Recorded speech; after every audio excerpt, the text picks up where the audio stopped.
And if we're like God in his image and likeness, then that means God must look like something. And I wanted to see God. I wanted to be able to talk to God face to face.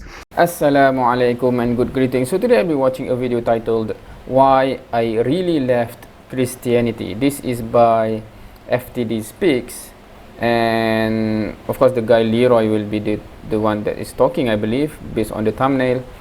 Without further ado, let's watch. Hey FTD fam, hope you guys are doing awesome today. Okay, so I have a different video that I'm going to be doing. I'm going to be sharing my experience as to why I left Christianity.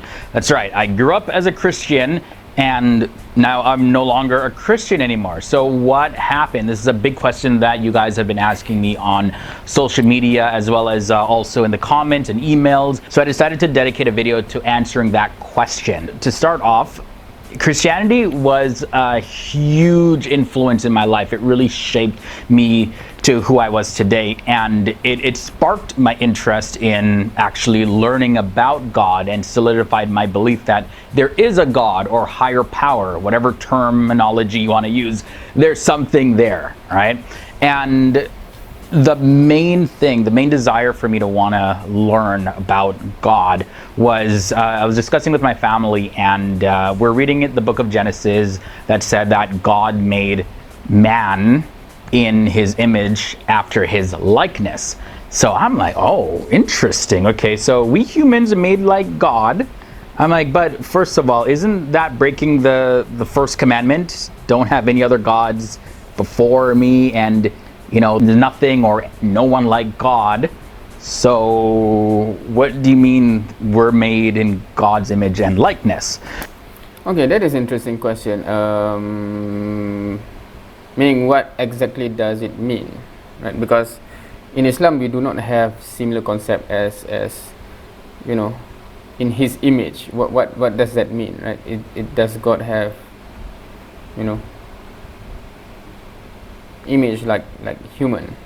Is that what it means, or that's blasphemy? Because in Islam, saying such a thing is a blasphemous thing to say, right? Is it also in Christianity or not? But given that, you know, the whole discussion about Jesus, but anyway. So I decided to, you know, look at that question more, and it actually excited me, because I was like, okay, well, I guess humans somehow, some way, we're similar to God. So what are those ways that we as humans are similar to God? And that got me on a tangent.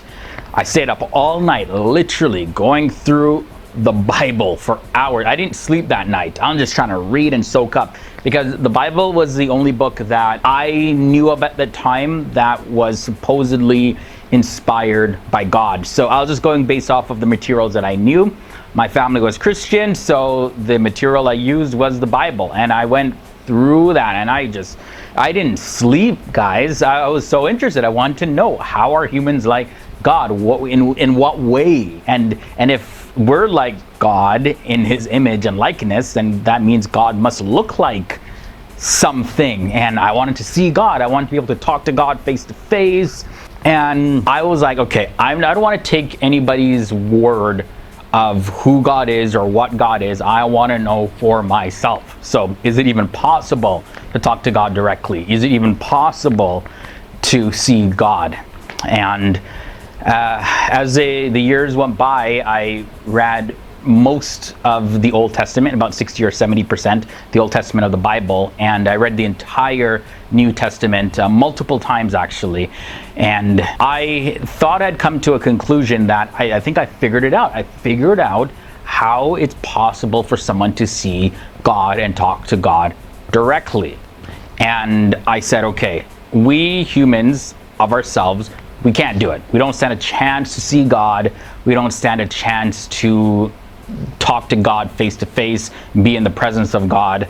And I believed that the only way that a human could actually do that and actually get that privilege is if they were completely transformed, like in their thinking, their mentality, all new different brain patterns, and they needed to have the exact type of mindset and lifestyle like Jesus. So, as Christians talk about Jesus dying for your sins, I believe that, okay, well, since Jesus died for everybody's sins, now humans are actually able to have that privilege, because we of ourselves, we couldn't do it. So now Jesus took that punishment, that separation from God for us, so that we don't have to experience it.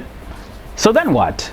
Oh, okay, so now I have to allow God and the Holy Spirit and Jesus to transform my mind so that I can see clearly, and end of the day I'll be able to keep all of the commandments, because that's really the prerequisite to enter into heaven and see God. Is that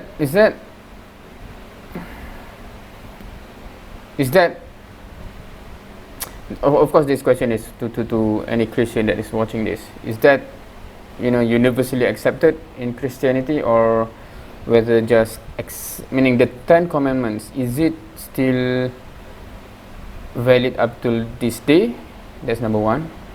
And is it universally, it's difficult when we say universally accepted in Christianity. From my perspective, it's like all the denomination, right? But for example, based on my experience before, talking about to different people calling themselves Christian, the Catholics do not really consider Protestant as part of Christianity. So when they say Christianity, its limits there, and Protestant vice versa. And from my perspective, or from the outside, all of those are different variation of Christianity. So I think we have different. When we say Christianity, what we have in mind might be different from people to people, right? So that's where our communication would be interesting. When we say something, are we saying the same thing? But anyone want to share, right? Whether the 10 commandments, is it, meaning, for example, people always say accept Jesus, and that's the thing, that's the key, right? Is it the starting point, and then okay, after that you should actually accept and practice all the 10 commandments, or not really? Just accept Jesus, fine. Care to share? And the only way you could see God and keep the commandments is if your mind was completely transformed and you were living like Jesus. You're thinking, breathing, acting like Jesus. And I said, I got it. So of course I want to share that with people. That was my belief, that was my conviction at the time. And I know there's various different denominations and they have various different beliefs, but I was like, okay, well, we got to keep the 10 commandments, so that whatever's in the 10 commandments we got to do. We as humans, we can't do it, so I figured out a way to do it and I'm going to show that to people. And that's when things got real crazy, guys. I would go around to people, literally sometimes on the streets, and talk to them about the Bible and God and Jesus, and what do they think happens when they die. And I literally would go to people on the streets and talk to them, family and friends. And this was a large portion of my life, trying to convince people that they have to live like this. And it started getting a little frustrating, because I was like, okay, God, if you want people to know the truth, why do you make it so hard for people to learn the truth? I feel like I had the truth. I felt like I knew it all. And I'm like, but people ain't listening. So what's up here? Are they all going to go to hell? Are they all never going to get to see you? What's up here? So that was a real big point of frustration for me. And I literally would get angry. Sometimes I would literally cry, because I was like, people don't see it. People don't get it. It was very emotional, guys. And that led me to join this group of other Christians who I thought that, okay, these people, this group, they are the only people that I know of that are very, very serious about learning about God, very, very serious about trying to convince people that this is the only way that you got to see God. And with that group, a lot of supernatural events started happening every time I was with them. Like, I remember one time we're having lunch at my house, and this young man, he's not even a teenager, I think, at the time. I was told, okay, he's possessed by a demon. So this guy literally falls on the floor. He starts to go around like a snake. He's laughing uncontrollably, and me and the people there, we literally see his eyes turn black. And I'm not making this up. Whether he was possessed or not, I don't know. But all I know is that I heard his voice change. I saw him laughing uncontrollably on the floor. He was moving around like a snake. His eyes turned black. So the more and more things I saw like this when I was with this group, the more I was convinced, like, wow, these people are doing the Lord's work. And sometimes they would say something would happen, like, oh, God told me to go here, and I would see this person, and lo and behold, that person was there. So I'm hearing these stories of people sharing their experiences, and I'm like, oh wow, God is really in this group. God is leading. So finally was a time when there was talk about there's this big flood that was going to come to my home city of Toronto, Canada. And we're talking amongst ourselves in the group saying that this flood is going to come. And I was like, okay, this is now the opportunity. If this happens, and when this happens, everybody's going to see that what we're saying is 100% the truth, and now they will listen. Yeah, that was my mentality at the time. Just like, well, I wanted destruction to happen in order to convince people that I was right. Yeah, very sort of twisted way to look at things afterwards. After I just looked back on my life, I was like, wow, you know, that was very twisted of me. Anyways, long story short, the flood did not happen. The day came, nothing happened. And we were going out there telling people on the streets, hey, this is happening, this is happening. Nothing happened. And of course, it was like, whoa, interesting. So I started to take a step back, going, okay, all right. Something's wrong here. Something is wrong. So I decided to not hang around with this group anymore, because I actually wonder which group is that have, because there are some video clips about, again, from outside it's all Christianity, but I'm not sure which denomination that have this like mystic, or I don't know, miracles happening, like curing, you know, uncurable disease, etc. Right? So which group actually normally have these kind of things, or is it actually across the board?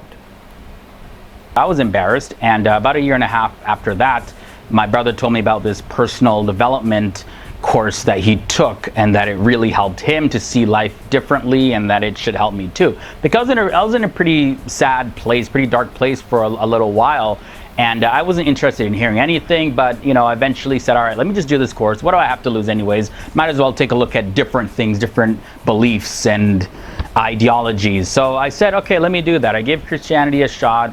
You know, let me see what else is here. And in that course, I learned that a lot of people with various different cultural backgrounds and religious backgrounds, you know, they're all seeing life through their own particular unique perspective and view, or lens, if you will.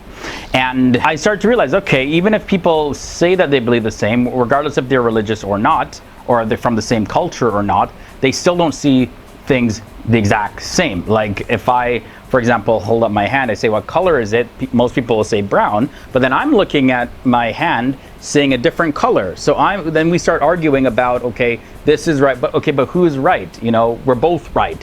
So I looked at that and said, okay, if this is the case, then, you know, a lot of life is like this. And what about when it comes to religion? You know, maybe, just maybe, that we're all saying same thing. We're seeing things through our different perspectives, and you know, we all have desires to do things. And I came to realize that more and more I looked and examined people, we all wanted the same fundamental things, and our desire to have those things, they're just expressed differently.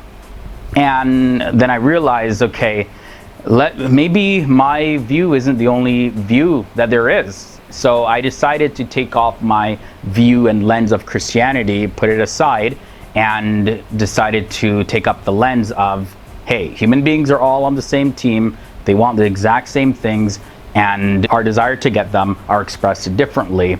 And now I want to learn about other people and their views and their perspectives.